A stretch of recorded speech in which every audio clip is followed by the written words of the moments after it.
dia e bem-vindos a mais uma edição do Mercados em Ação do Jornal Económico. Nesta edição vamos ter em destaque os dados de inflação que vão ser divulgados esta semana nos Estados Unidos e também na Europa. Vamos também antecipar a reunião da Reserva Federal norte-americana da próxima semana e olhar para a decisão do Banco Central Europeu da semana passada. Já o preço do gás natural também vai estar em destaque no programa de hoje. Como sempre, vamos ter os números e os gráficos do Marco Silva. O nosso convidado de hoje é Filipe Garcia, presidente da IMF, Informação de Mercados Financeiros. Filipe, obrigado por teres aceito o nosso convite. Olá, bom dia, é um prazer estar aqui. Filipe, começando aqui precisamente pela zona euro, a inflação atingiu um recorde de 9,1% em agosto. Os dados vão ser confirmados esta semana pelo Eurostat. A taxa ficou aqui acima da média de analistas da Reuters. E a minha pergunta é, existe aqui fim à vista para esta inflação galopante na zona euro? Olha, eu considero que sim. Eu, aliás, até começo a esperar, digamos, que as inflações homólogas comecem a vir menores, não já, mas muito, muito em breve. Nós tivemos agora 2 meses de inflação, apesar em termos homólogos ter saído muito alta, em termos mensais não saiu assim tão alta quanto isso, nem sequer saiu tão desfasada daquilo que são as métricas de sazonalidade, ou seja, dito de outra maneira, o julho e o agosto mensais não saíram assim tão diferentes das do ano passado e dos anos anteriores, e por exemplo em Portugal até saiu exatamente igual à média dos últimos 10 anos, e eu creio que isto também se explica porque a componente da energia pelo menos estabilizou, sobretudo no que diz respeito ao preço dos combustíveis, como nós sabemos. Aquilo que me preocupa um pouco é que a inflação subjacente, a chamada inflação core, essa ainda continua a acelerar, ainda com um ritmo mais lento. E, portanto, nós sabemos que taxas de inflação são taxas de crescimento dos preços, o que significa que para acelerar desde digamos, o momento onde nós estamos, precisamos de coisas novas que façam que os preços realmente subam. E isso parece-me que só será possível, e lá está, a inflação transformar-se em enraizada se tivermos aumentos salariais muito significativos no virar do ano, ou claro, se do ponto de vista da energia e dos alimentos tivermos um novo choque. Aquilo que a economia nos vai mostrando em termos de indicadores avançados é que o plano dos bancos centrais, de alguma forma, parece começar a resultar no sentido em que há sinais evidentes de desaceleração económica nas principais áreas geográficas do mundo, ou seja, na Europa temos indicadores avançados já bastante negativos, nomeadamente a nível da Alemanha, mas não só. Nos Estados Unidos também há sinais de desaceleração, há sinais de que o consumidor está a começar a fraquejar, mesmo com taxas de crescimento de emprego bastante altas, mas começa a fraquejar, provavelmente porque as poupanças da pandemia já desapareceram. E na China, não por causa dos bancos centrais, mas muito devido a esta política de Covid-0, também temos sinais de desaceleração. Ora, se nos esperam sinais de desaceleração para os próximos meses, é provável que a procura agregada também por essa via de facto diminua e que a pressão dos preços também se vá dissipando. Logicamente, temos aqui um joker, que é a guerra, a evolução da guerra, até a própria evolução do inverno e o impacto que terá nos custos da energia, e com certeza que vamos falar nisso, mas que pode alterar este quadro. Mas eu arriscaria a dizer que é muito provável que os números deste próximo quadrimestre, ou seja, começar em setembro, já comecem a dar nota de alguma desaceleração das pressões inflacionistas. Filipe, mas não estamos agora, 2 perguntas, não estamos agora naquela fase mais sensível em que parte da inflação poderá começar a ser estrutural, uma vez que a economia se adapta aos novos preços e uma vez que os preços dos alimentos, por exemplo, não estão a refletir para já a baixa do custo, por exemplo, do trigo, que já voltou para valores bastante antes da guerra, do petróleo também, por exemplo. Não estamos aqui nesta fase de risco muito acentuada e não temos aqui também outra componente de risco associada que se tem falado pouco, que é, por exemplo, na Europa, as principais fábricas de aço estão paradas, ou quase todas paradas, ou em parte paradas.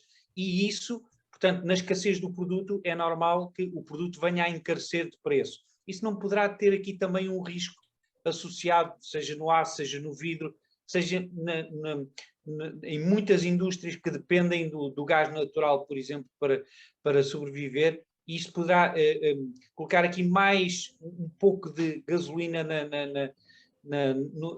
na fogueira da inflação? E gasolina até é uma palavra adequada para falar sobre estes temas.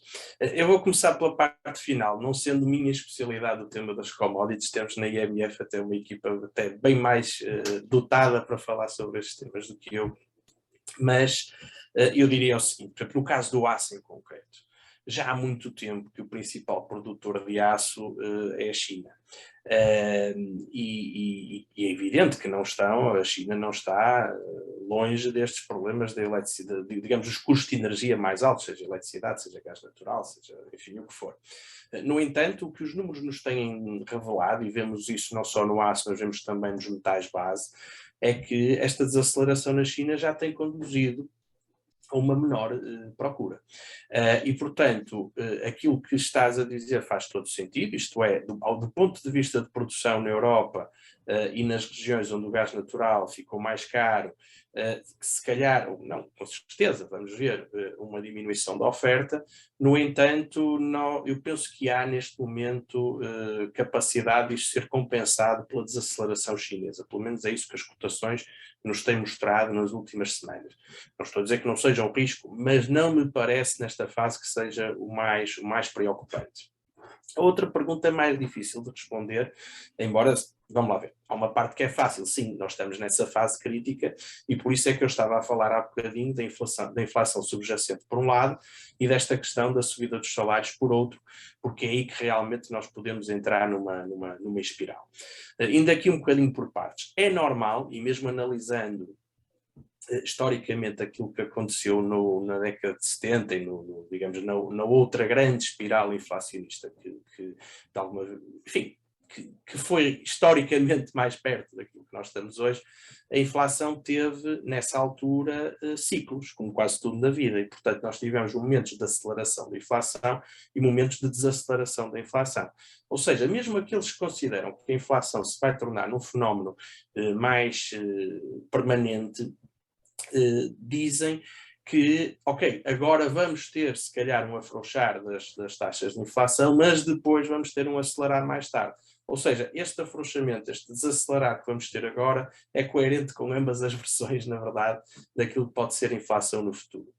O que é que me parece? Parece-me uma coisa, agora falando num termo, agora de uma forma se calhar um bocadinho menos exata, um bocadinho mais genérica, mas creio que vale a pena falar nisto. Eu creio que, e aproveitando a questão dos preços do trigo, eu creio que também houve aqui um certo aproveitamento por parte de alguns setores para subir preços, se calhar acima daquilo que era justificável, e muitas vezes porque tiveram situações de até décadas em que os preços não se alteraram.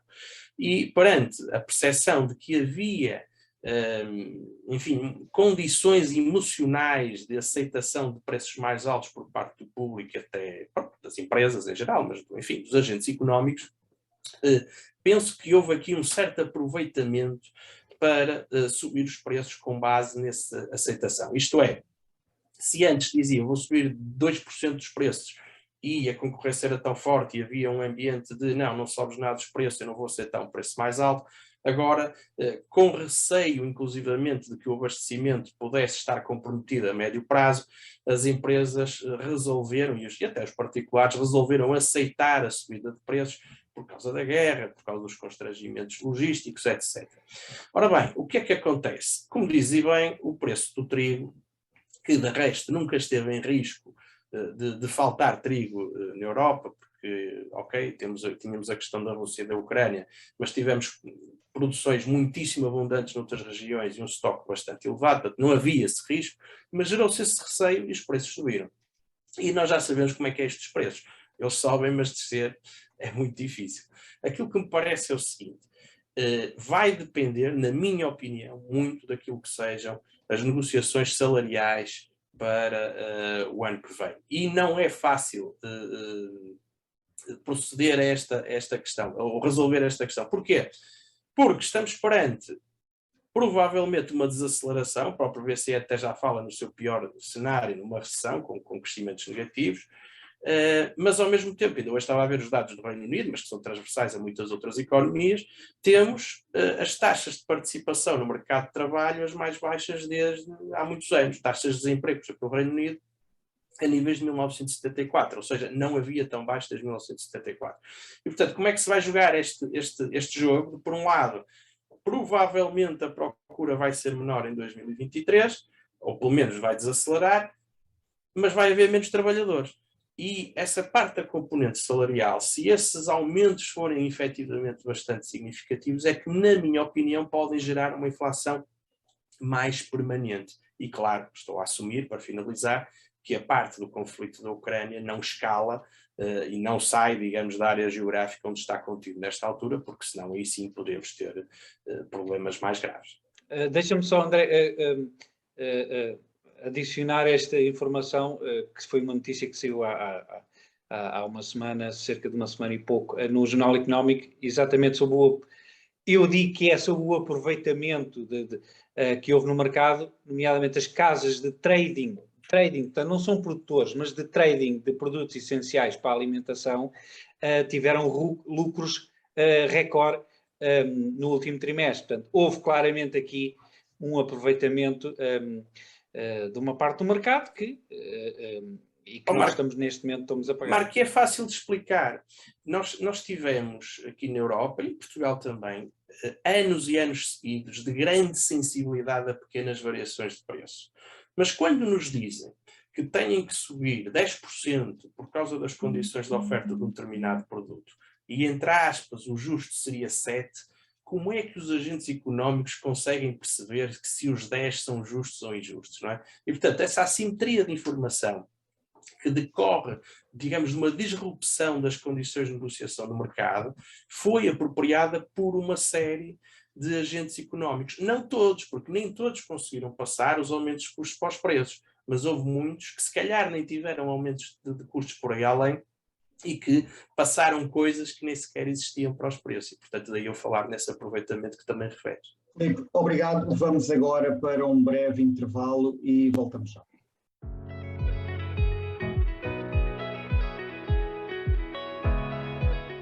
Bem-vindos de volta. Vamos agora, nesta segunda parte, e como habitualmente, aos gráficos da semana com Marco Silva, onde vai estar em destaque o Eurodólar, o gás natural, o Nasdaq e também o S&P 500. Marco? Obrigado, André. A semana passada foi, evidentemente, uma semana de recuperação para o Wall Street. Como nós podemos ver aqui no mapa, praticamente tudo verde. E com variações consideráveis. Portanto, depois da correção que houve na semana anterior, foi aqui um alívio que os touros do Wall Street, digamos assim, aproveitaram. Destaque aqui para a Tesla com uma subida de 12% nos últimos 5 dias. Mas, de resto, muito poucas empresas fecharam este período no vermelho. Em relação ao resto do mundo, também a mesma coisa. Com destaque apenas aqui para a Petrobras, com uma desvalorização, e para as empresas, algumas empresas chinesas. Mas, de resto, foi um mar de verde nos últimos 5 dias de negócios. Em relação aos setores e aos grandes mercados, aqui destaque para os Estados Unidos, com uma variação bastante significativa, mesmo assim não tão interessante como a Europa, mas um bocadinho melhor que os mercados desenvolvidos em geral. Os mercados emergentes não tiveram um comportamento tão bom e em termos de setores, os semicondutores tiveram um bom comportamento, o que é importante para tentar ter uma previsão para onde irá as tecnológicas. Os semicondutores são um mercado muito sensível e um indicador do setor tecnológico. E, de resto, as financeiras e saúde também tiveram um comportamento interessante. Em relação aos gráficos, aqui o eurodólar, só para dar destaque que o eurodólar, isto é semanal, são barras semanais, e portanto isto vem desde 2015, este canal ligeiramente descendente, e podemos ver que nas semanas recentes encontrou aqui suporte na linha inferior deste canal. É provável que possa vir de estar aqui esta linha mediana, que está aqui a tracejar, portanto, nos 1.05, 1.06, sendo que os 1.037, que é este mínimo e este máximo anterior, serão aqui também zonas de alguma resistência. Mas será importante aferir como é que o eurodólar vai reagir, tendo em conta as movimentações em relação aos juros, tanto nos Estados Unidos como na Europa. O gás natural teve aqui uma correção, nós já tínhamos falado aqui em programas anteriores, está agora a recuperar de novo. Vamos ver se consegue aguentar aqui este canal ascendente ou não, sendo que a linha mediana, mais uma vez, é a zona de resistência primária. Em relação ao S&P 500, podemos ver que aqui, em termos diários, o stocástico está a recuperar, portanto, em termos diários, poderá haver aqui algum espaço para subidas, dependendo do que irá acontecer com os dados da inflação. E em termos semanais, o panorama já é inverso. Existe aqui espaço para continuarem as quedas. De destacar que existem aqui médias móveis bastante importantes para serem testadas, aqui a de 50 e de 100 períodos. Vamos ver como é que vai reagir o teste a estas médias, sendo que ainda não houve aquilo que se costuma dizer que é o switch, que é a média de 50 passar para baixo da média de 100. Isso é um ponto muito importante e que vai ser muito significativo caso aconteça. Em relação ao Nasdaq, isto é barras também semanais, e podemos ver que estes máximos e mínimos que acontecem ou aconteceram desde o início do ano não foram por acaso e não aconteceram por acaso. Podemos ver aqui, se nós traçarmos esta linha entre estes dois máximos, temos aqui zonas em que o mercado tentou reconquistar esta linha e não conseguiu, e depois foi rejeitado e caiu, mas temos outras linhas, por exemplo, nós aqui com estes dois máximos que temos aqui de 2020, finais de 2020, temos aqui, por exemplo, este teste a esta linha que foi bem sucedido e continuou a subir. Tivemos agora testes recentemente em que partiu esta linha, mas já reconquistou, e aqui, a semana passada, reparem que foi lá bater nesta linha e depois voltou para cima, portanto foi um teste bem sucedido. E depois temos aqui esta linha que também é muito importante, esta linha de tendência, eu vou colocar com uma cor diferente, para verem que isto foram máximos de 2020 também, e reparem que foi aqui um teste, aliás, dois testes, que conseguiu aguentar, depois foi à linha, aquela linha verde, depois veio para baixo, não conseguiu aguentar esta linha, mas houve aqui um teste, de novo, há cerca de 4 semanas, quando atingiu os máximos.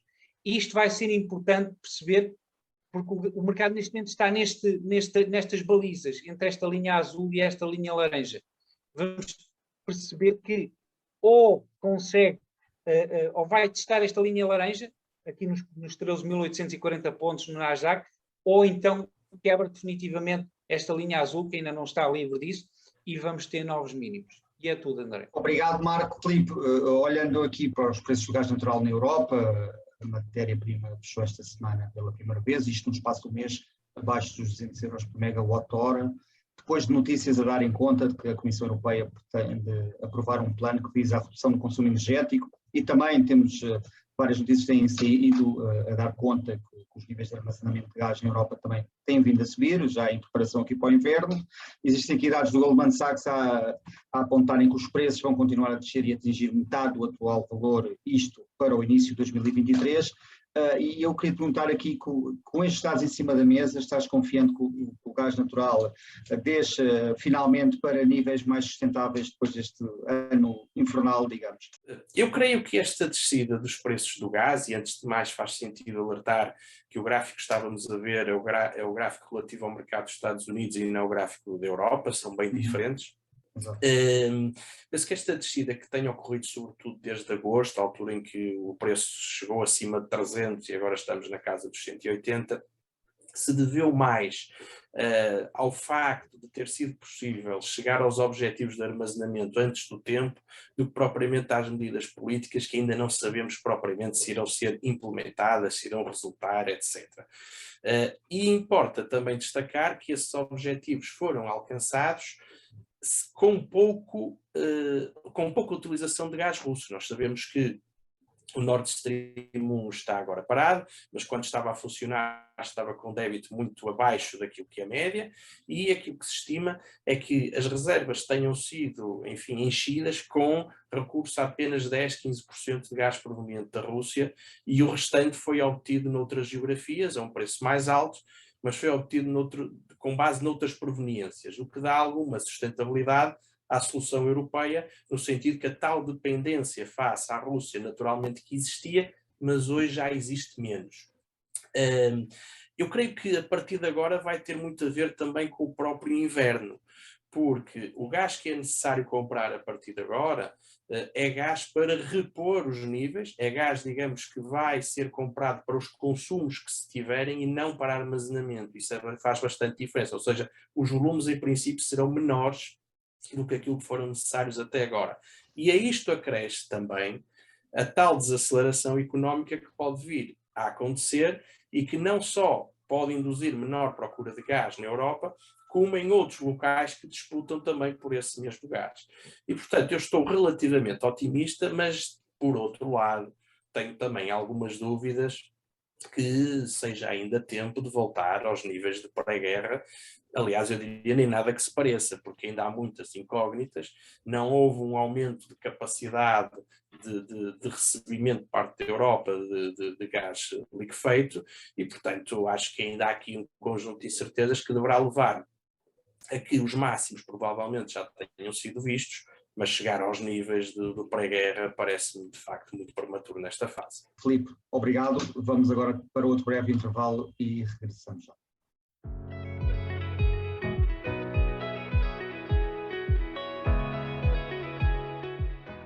Bem-vindos de volta à terceira e última parte do Mercados em Ação. Vamos começar precisamente pelo número da semana, que é uma percentagem de 3,5%. Esta é a previsão do Deutsche Bank para o comportamento, prevê, aliás, uma queda de 3,5% no próximo ano da economia alemã, isto devido à suspensão do fornecimento de gás natural russo, que vai prejudicar o motor da economia europeia.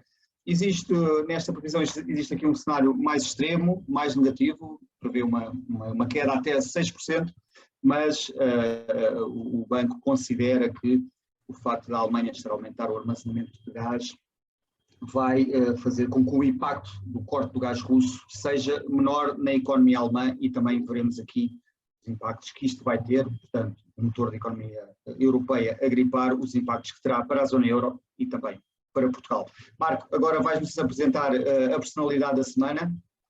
Sim, James Bullard, que é o presidente do Fed de St. Louis, que é aquele que é mais conhecido por ser o hawkish, o falcão mais incisivo. Aliás, no ano passado ele já pedia um aumento de taxas de forma significativa. E vamos ver quais é que serão as declarações dele aos números que vão sair da inflação, porque isso pode afetar para já o mercado nestes próximos dias. Bem, obrigado, Marco. Filipe, vamos agora aqui olhar para os Estados Unidos e para a inflação. No momento em que gravamos o programa ainda não temos os dados da inflação norte-americana, mas olhando aqui para a média dos analistas contactados pela Reuters, que prevêem aqui outro aumento de 75 pontos base na próxima reunião. Consideras que este valor é realista ou na tua opinião, como é que a Fed vai atuar? Eu considero que isso é realmente a expectativa do mercado e será uma grande surpresa se isso não se concretizar. Nós tivemos no dia da reunião do BCE, na quinta-feira da semana passada, também declarações de Powell, que poderia perfeitamente ter alterado essas perspectivas, mas aquilo que saiu desse discurso foi até quase uma confirmação de que teríamos os 75 pontos base. Os números da inflação têm saído altos, como nós todos sabemos. Admito que também comecem agora a fraquejar, digamos, em termos de inflações homólogas, mas os números da inflação dos Estados Unidos têm ali uma componente que gera muito ruído, que é o facto de, nos custos da habitação, os proprietários dizerem em inquérito quanto é que acham que seria a renda equivalente que teriam que pagar para morar na casa que detêm. Isso é sempre muito subjetivo e como tem havido muitas variações nessa subcomponente e o peso dela é importante, isto também tem contaminado o número da inflação e eu não sei se a Fed está a olhar assim tanto para os números da inflação mês a mês como parece. Eu acho que está a olhar muito também para o mercado de trabalho. E nós tivemos recentemente umas declarações de Powell a dizer que era provável que o consumidor e o emprego tivessem que sofrer ou passar um mau bocado antes das taxas pararem de subir. Ora, no consumidor já se vai notando alguma coisa, no emprego ainda não. Portanto, parece-me prematuro achar que a Fed vai inverter caminho nos próximos tempos. Acho que vai mesmo continuar a subir taxas até ao primeiro trimestre do ano que vem, altura em que provavelmente irá parar, e depois a economia se calhar até vai forçar a cortar taxas. Mas lá está, a inflação é claramente um dado muito importante, mas acho que não é só para aí que a Fed está a olhar, ainda que diga que essa é que é a sua grande preocupação. Filipe, e achas que és da opinião que tanto os Estados Unidos como a Europa conseguirão escapar à recessão, sendo que em parte ela já existe, pelo menos tecnicamente nos Estados Unidos, sendo que, como referiste, a inflação pode diminuir ou a taxa de crescimento pode diminuir, mas o que é certo é que estamos a falar, por exemplo, de 8%, 9% e o objetivo são 2%.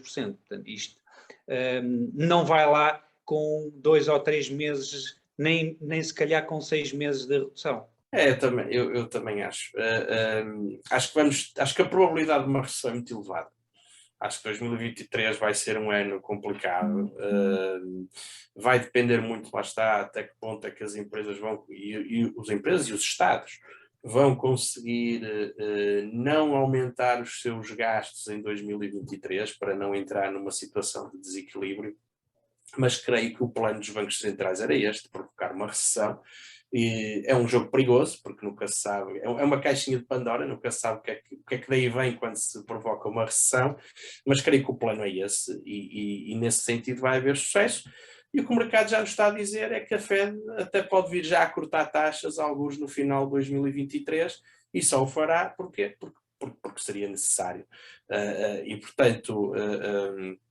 para ser necessário, teremos grandes dificuldades económicas em 2023. Eu começo a acreditar que isso vai mesmo acontecer, porque um dos grandes motores da economia mundial nos últimos anos, que é a China, tem mostrado um conjunto de dificuldades económicas bastante profundas com esta questão do Covid a não ajudar, e estamos num ano em que até há eleições internas no Partido Comunista, e portanto até seria um ano excelente para haver bons números económicos, mas nem assim estão a ser conseguidos. Portanto, juntando tudo isto, fico com a sensação que 2023 não se vai conseguir escapar à recessão. Muito bem. Obrigado, Filipe, por teres aceito o nosso convite. Obrigado eu. Marco, até para a semana. Até para a semana. Veja este e outros programas no site e nas redes sociais do Jornal Económico. Ouça também a versão em podcast nas principais plataformas de streaming. Chegamos ao fim de mais um Mercados em Ação. Boa semana e bons negócios.